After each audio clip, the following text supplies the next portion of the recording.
नमस्कार दोस्तों, मेरा नाम सोहेल और आप सभी का फिर से एक बार मेरे एंड गेम की टैक्टिक्स वीडियो में स्वागत है। यहाँ पर आप इस पोजीशन को देखिए और यहाँ पर सोचिए कौन विन हो सकता है।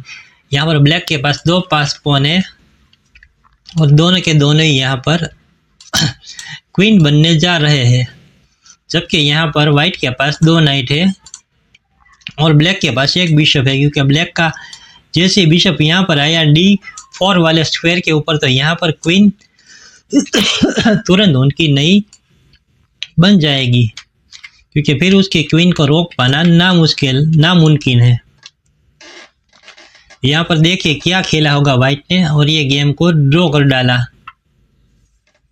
क्योंकि यहाँ पर सबसे इम्पोर्टेंट मूव अभी है, क्योंकि यहाँ पर वाइट अगर कोई भी मिस्टेक करे तो तुरंत ही ब्लैक का बिशप आ जाएगा D4 वाले स्क्वायर के ऊपर और तुरंत एक मूव में यहाँ पर नई क्वीन G1 के स्क्वायर के ऊपर बन जाएगी। तो यहाँ पर सोचिए क्या खेला होगा वाइट ने। तो यहाँ पर वाइट ने खेला अपना पहला नाइट B1 और ये बिशप का उसने डायगोनली बंद कर दिया, क्योंकि अगर यहाँ से बिशप सीधा बाहर निकले तो उसका क्वीन बने G1 के ऊपर, इसलिए उसने पहला अपना नाइट सेक्रीफाइस कर दिया। इसलिए यहाँ पर फोर्स अब बिशप टेक्स नाइट कैप्चर ही करना पड़ेगा। अब यहाँ पर सोचिए क्या खेला होगा वाइट ने फिर से एक बार। यहाँ पर वाइट ने अपना नाइट खेला फिर से C4 वाले स्क्वायर के ऊपर। C4 वाले स्क्वायर के ऊपर खेलने का क्या आइडिया, ये आप सोचिए, क्योंकि C4 वाले स्क्वायर के ऊपर से कहीं पर तो भी ये नाइट जाएगा नहीं, क्योंकि बिशप तो फिर से D4 वाले स्क्वायर के ऊपर आ ही रहा है और यहाँ पर दूसरा क्वीन भी बन जाएगा। तो यहाँ पर C4 वाले स्क्वायर के ऊपर नाइट रखने का क्या आइडिया है, ये आप सोचिए। अब यहाँ पर क्या खेला होगा ब्लैक ने।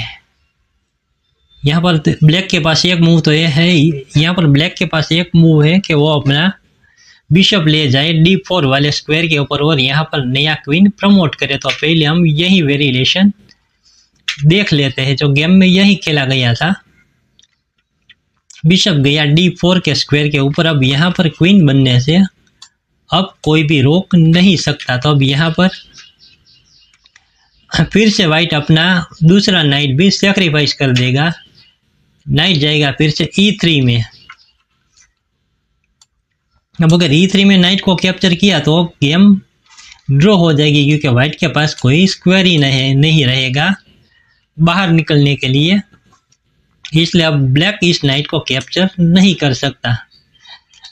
और अगर ब्लैक ने नाइट कैप्चर नहीं किया और कोई और मूव खेला तो ब्लैक नाइट से दोनों कॉन ही कैप्चर कर डालेगा। सॉरी,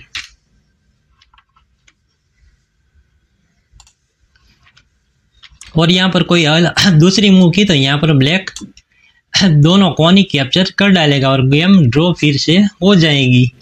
तो अब यहाँ पर खेला गया बिशप E5 चेक। फिर से चेक आया। तो अब यहाँ पर क्या खेला, किंग गया G1 में